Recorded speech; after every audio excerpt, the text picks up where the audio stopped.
భద్రాద్రి కొత్తగూడెం జిల్లా దమ్ముగూడెం మండలంలో పర్యటించారు మంత్రి పొంగులేటి శ్రీనివాసరెడ్డి. పలు అభివృద్ధి పనులకు శంకుస్థాపన చేశారు. చిన్నబండిరేవు గ్రామంలో నిర్మించనున్న ఇంటిగ్రేటెడ్ స్కూల్ భవన నిర్మాణానికి భూమి పూజ చేశారు. విద్యార్థులకు అంతర్జాతీయ స్థాయి వసతులు కల్పించడమే ప్రభుత్వ లక్ష్యమన్నారు.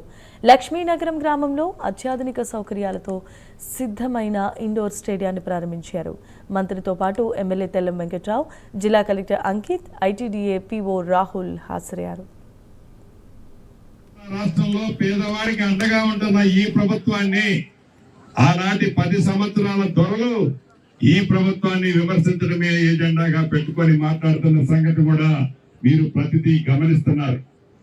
పగట కళ్ళకు అంటున్నారు, విమర్శించినంత మాత్రంలో ప్రజలు నమ్ముతారనో మళ్ళీ ఆ దొరల్ని తీసుకొచ్చి నెత్తిన కూర్చోబెట్టుకుంటారనో ఆ దొరలు ఇంకా పోకడం మారలేదు.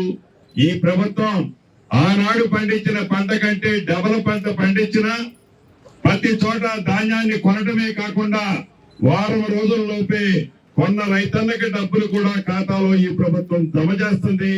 రైతన్నలు ఎవరు కల్లబల్లి మాటలు కన్నీరు కారుతున్న ఆనాటి పరిపాలకులు ఈనాడు ప్రతిపక్షంలో ఉన్న నాయకులు కన్నీరు కారుతుందేదో నమ్మొద్దని కూడా ఈ వేదిక ద్వారా తెలుపుతూ ధాన్యాన్ని గాని మొక్కలు గాని ఈ ప్రభుత్వం తప్పకుండా కొంటది.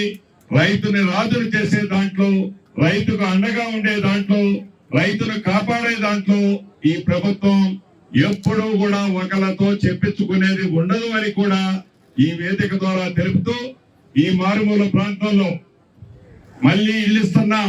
ఏ నిరుపేద కూడా అభద్రతకు లోను కావాల్సిన అవసరం లేదు.